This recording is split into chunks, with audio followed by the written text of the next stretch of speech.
नगर निगम पाली व महाराणा प्रताप जन्म स्थलीय विकास समिति के संयुक्त तत्वाधान में महाराणा प्रताप जन्म जयंती समारोह गुरुवार को धान मंडी में आयोजित की गई।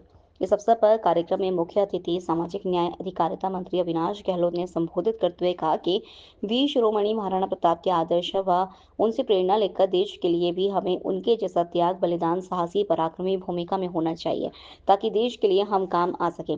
उन्होंने कहा कि महाराणा प्रताप ने अपनी मातृभूमि की रक्षा, स्वतंत्रता के लिए जो त्याग व बलिदान दिया और स्वाभिमान की रक्षा के लिए जो किया वो अतुलनीय है। इससे हमें प्रेरणा लेनी चाहिए। इस अवसर पर समारोह को पूर्व सांसद पुष्प जैन, पूर्व विधायक पाली ज्ञानचंद पारक, पूर्व सभापति महेंद्र भौरा, उप महापौर ललित प्रीत मन्नानी, सुनील भंडारी ने भी संबोधित किया और महाराणा प्रताप के जीवन, त्याग, बलिदान से प्रेरणा लेने का आह्वान किया। हम लोग कभी दूसरों से नहीं हारते हैं, लेकिन घर के अंदर अगर कहीं गद्दार होता है उससे हमें सावधान रहने की आवश्यकता है। कहीं न कहीं हमारे सामाजिक समरसता को, हमारी सामाजिक गतिविधियों, सामाजिक भाईचारे को कुछ लोग अनैतिक गतिविधियों के माध्यम से तोड़ने का काम करते हैं, लेकिन हमें उनसे सावधान होकर के आगे बढ़ने की जरूरत है। बाबा साहब अम्बेडकर ने कहा है, जिन्होंने लोकतंत्र दिया, संविधान दिया है, उन्होंने कहा था कि एक नागरिक की अगर पहली पहचान होनी चाहिए तो हिंदुस्तानी, उसकी आखिरी पहचान भी हो हिंदुस्तानी। इस देश को आगे बढ़ने से कोई नहीं रोक सकता है। हिंदुस्तानी का भाव इस देश के नागरिकों के मन में होना चाहिए। जब हमारे मन के अंदर हम जाति के आधार पर बटेंगे, धर्म के आधार पर बटेंगे, हम संप्रदाय के आधार पर बटेंगे, पार्टी के आधार पर बटेंगे, गरीब अमीर के बीच में हम लोग खाई पैदा कर देंगे, तब इस देश को आगे बढ़ने के लिए कई मुसीबत आएगी। इसलिए बंधुओं, मैं तो ये कहता हूं, स्वामी विवेकानंद जी के सपने को साकार करना है। जब उन्होंने कहा था 21वीं सदी में भारत विश्व गुरु होगा, हम उसकी ओर बढ़े हैं। इसलिए हमें भी सामूहिक प्रयास करना होगा।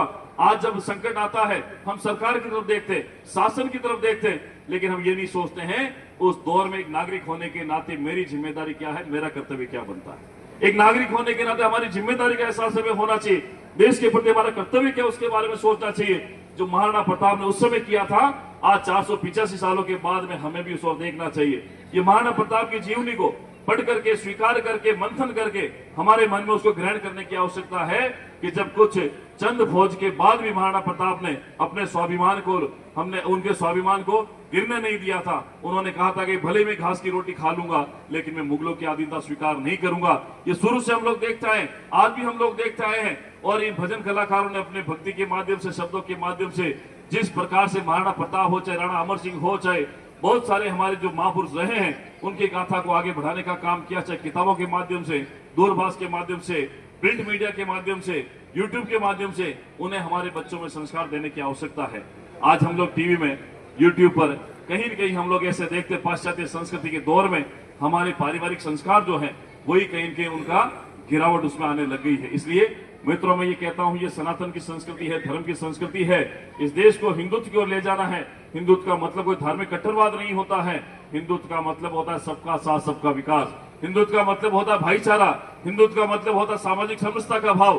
हिंदुत्व का मतलब होता है राष्ट्रीयता। हिंदुत्व का मतलब होता है देश को आगे बढ़ाने की जिम्मेदारी। हिंदुत्व का मतलब होता है सब सामूहिक रूप से प्रयास करके सामूहिक निर्णय की बारी होती है। यह हिंदुत्व होता है। इसलिए हम चाहते हैं उस हिंदुत्व की विचारधारा के आधार पर हम लोग आगे बढ़ेंगे। और मैं आज इस अवसर पर आप सबका धन्यवाद प्रकट करता हूं कि आप लोग महाराणा प्रताप जी की जयंती के कार्यक्रम में इतने सालों से आप लोग लगातार प्रयासरत हैं। हमारा योगदान भी इस महाराणा प्रताप जयंती के कार्यक्रम में कितना हो, हमें आने वाले वर्ष से पहले विचार करना चाहिए।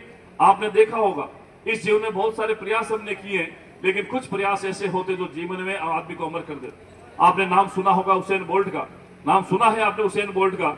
एक ऐसा धावक है, शायद 40, 45 या 35 साल की उम्र होगी, लेकिन जिस आदमी ने जीवन में तय किया कि मुझे वो काम करना है, आदमी उसमें काम करके सफल हो जाता है, गोल्ड मेडलिस्ट हो जाता है, विश्व का रिकॉर्डधारी बन जाता है, खुद का रिकॉर्ड खुद ही तोड़ता है।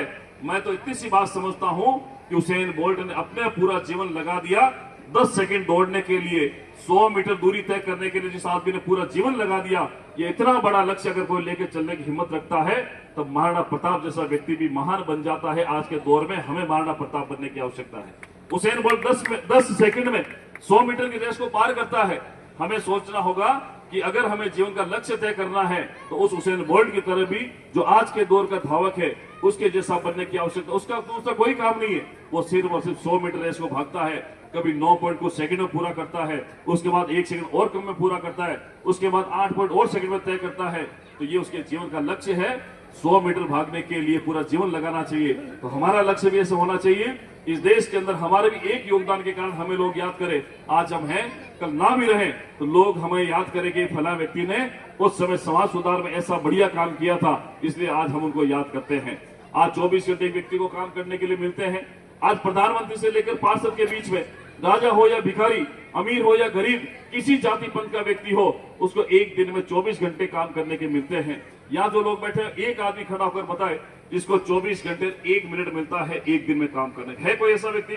सबको 24 घंटे बराबर मिलते हैं, लेकिन उस 24 घंटे में काम करने के बाद आज 29 तारीख महाराणा प्रताप जी की जयंती का कार्यक्रम है, और जब कल 30 तारीख होगी, 24 घंटे के बीतने के बाद में सोने से पहले एक बार मंथन करना कि मैंने बीते 24 घंटे में ये काम किया है। और जब दूसरे दिन फिर से हम लोग 24 घंटे बाद में मंथन करें, तब सोचे कि हमने क्या बीते 24 घंटे में एक कदम आगे बढ़ पाए कि नहीं बढ़ पाए। यही हमारी आगे बढ़ने की सोच को दर्शाता है कि बीते 24 घंटे वही खड़े हैं, आगे 24 घंटे वही खड़े मिलेंगे और तीसरे दिन भी वही खड़े मिलेंगे। ये 24 घंटे व्यर्थ करने की बजाय उस नरेंद्र मोदी की तरह काम करो। 24 घंटे में से 20-20 घंटे काम करते हैं ताकि इस देश को आगे बढ़ा सके, देश की मान मर्यादा और उसे सम्मान को आगे बढ़ा सके, उसे गौरव को आगे बढ़ा सके। यही हमारी प्राथमिकता में होना चाहिए। आदमी चाहे कोई भी हो, उसका लक्ष्य निर्धारित हो, उस लक्ष्य में सबसे पहले उसकी राष्ट्रीयता का भाव पैदा हो, चाहे कितनी भी परिस्थिति आ जाए, पारिवारिक बंधन से दूर हो जाए, सामाजिक बंधन से दूर हो जाए, लेकिन राष्ट्रवाद का बंधन है, उसमें अपने आप को बांध करके इस देश की प्रभुता के लिए, अखंडता के लिए हमें आगे बढ़कर काम करना होगा और सरकार के साथ मिलकर के हमें भी अपना योगदान देना होगा। तब जाकर मुझे लगता है इस जीवन की सार्थकता होती है। ईश्वर ने बड़े मुश्किल से हम लोगों को ये मौका दिया है अच्छे काम का। जन्म और मृत्यु के बीच में 50, 60, 70 सालों का जीवन होता है। इस 50, 60, 70 सालों के जीवन में कुछ ऐसा काम कर जाओ मित्रों, ताकि आने वाली पीढ़ी हम लोगों को याद करे। महाराणा प्रताप जी की इस विशेष कार्यक्रम में, जन्म जयंती के कार्यक्रम में इसलिए विशेष कि आज हम सब लोग इस कार्यक्रम में उपस्थित हैं। मैं आप सबका हृदय से आभार प्रकट करता हूं और उगमराज जी का, शैतान सिंह जी का, इस जन्मस्थली का, ट्रस्ट का मैं धन्यवाद प्रकट करता हूं कि पिछले लगातार 27 वर्षों से आप लोग ये काम आयोजित कर रहे हैं और समय समय पर महाराणा प्रताप के विषय के संबंध में समाज के अंदर रह करके एक जागृति का काम आप लोग कर रहे हैं। निश्चित ही हमारी जिम्मेदारी है इस विशेष आयोजन पर हम सब लोग अपनी भागीदारी सुनिश्चित करते हुए आगे बढ़ेंगे। आप सभी का बहुत बहुत धन्यवाद, आभार। और सरकार की तरफ से आपको इतना आश्वस्त करते हैं कि पाली वाले जितना कुछ हो सकेगा हम सरकार की तरफ से सामूहिक प्रयास करके इस महाराणा लोकल से लेकर ग्लोबल तक की खबरों के लिए देखते रहिए सच्ची रिपोर्ट।